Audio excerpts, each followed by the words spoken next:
আসসালামু আলাইকুম virtual viewers, সবাই কেমন আছেন? নিশ্চয়ই খুব ভালো আছেন। যথারীতি আবার শিউলি ফুল তুলতে আপু এসেছেন।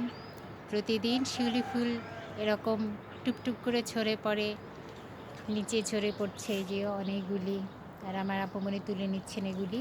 তুলে নিয়ে কিছুটা সংরক্ষণ করি আর কিছুটা আমরা খেয়ে নেই। সংরক্ষণ করি এজন্য কারণ এতগুলো পাতা দিয়ে চা করলে কিন্তু ভালো লাগবে না। তো শিউলি ফুল নিয়ে কিছু অনেক গান, কবিতা অসংখ্য আছে।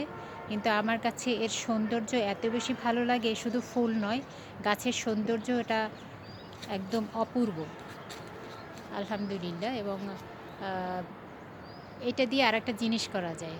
অনেকে যে পোলাও তৈরি করেন, জর্দা তৈরি করেন। আমরা তো ফুড কালার ইউজ করি, কিন্তু নরমালি বাজারে যে ফুড কালার পাওয়া যায় ওটা কিন্তু কাপড়ের রং। ওটা আমরা ইউজ না করলে শুধুমাত্র এই যে আ এটার ডগাটা আমি একটু যদি দেখাই, আপুমনি একটু দেখো। এই যে লাল অংশটা আপনি জাস্ট রেখে দিবেন।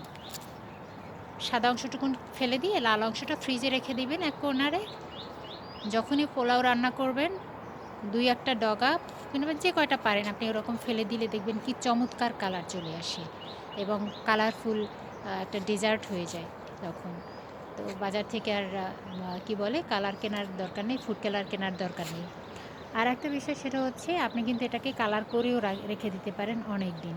জাস্ট এটাকে এই ডাঁটার অংশটুকুন সুন্দর করে জাল করে কিছুটা ভিনেগার দিয়ে দেন আপনি একটা যে রকম করে আমরা এসেন্সগুলো রাখি ওরকম ছোটো ইয়াতে করে রেখে দিতে পারেন। পরবর্তীতে আপনি কিন্তু এটা ইউজ করতে পারেন খুব ইজিলি। কি সুন্দর টুপটুপ করে ফুল ঝরে পড়ছে, সত্যি অসাধারণ। এই গাছটার পাশে বসলে কি চমৎকার একটা স্মেল আসে। আমি গাছটা একটু রিপোর্ট করে দিয়েছি, তাই সে এখন একটু উইক আছে, কিন্তু সে কিন্তু অনবরত ফুল দিয়ে যাচ্ছে।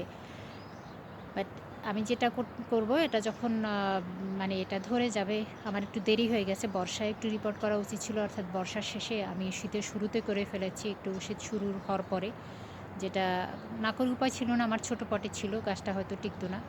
তো আলহামদুলিল্লাহ, এটা আপনারা যে কেউ করে নিতে পারেন। আর বেশ ভালো ফুল হয়েছে কিন্তু। এখন অবশ্য ফুলের পরিমাণটা কমে গেছে, কারণ শীত মূলত শিউলি মূলত শরতের ফুল। তো এখন যেহেতু হেমন্ত শেষ হয়ে যাচ্ছে, এখন তো মোটামুটি সিজন চেঞ্জ, তাই হয়তো হেমন্তেই আসে। তো আর বেশি কথা বাড়াচ্ছি না, সকালবেলা অনেক বেশি ক্ষুধা লেগে গেছে, বেশি কথা বলা যাচ্ছে না। আমার গাছের জন্য দোয়া করবেন। Thank you. ভালো থাকবেন, সুস্থ থাকবেন। মনের শান্তি বড় শান্তি, সেটা যেন বজায় থাকে। Thank you. আসসালামু আলাইকুম।